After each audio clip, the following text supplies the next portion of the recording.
หัวใจที่แตกสลายผู้คนมากมา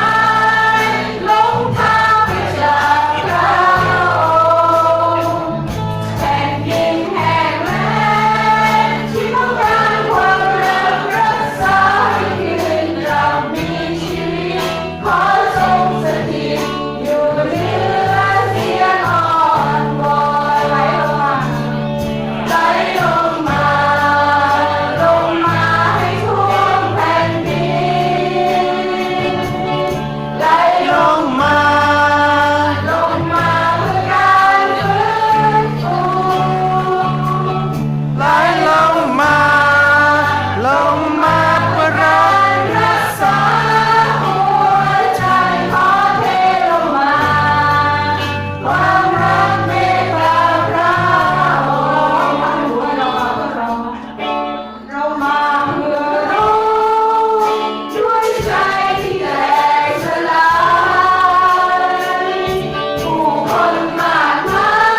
ยหลงทางไปจากเราแผ่นดินแห้งแล้งที่ต้องการความรักรักษาให้คืนกลับมีชีวิตขอทรงสถิตอยู่เหนือเสียงอ้อนวอนไหลลงมาลงมาให้ท่วมแผ่นดินไหลลงมาลงมาเพื่อการฟื้นฟูไหลลงมาลงมาเพื่อการรักษา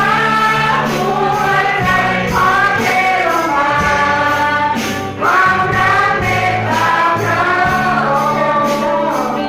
ความรักของพระเจ้าทรงเป็นเจ้าขอให้ไหลลงมาด้วยเถิดพระเจ้า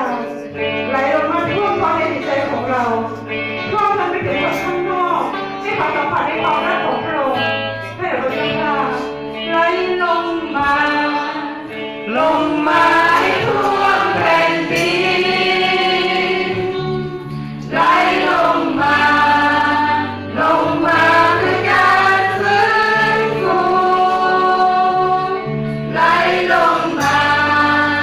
ลงมาเพื่อการรักษา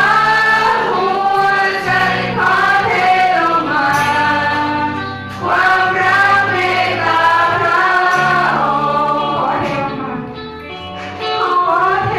ลงมาความรักเมตตาพระองค์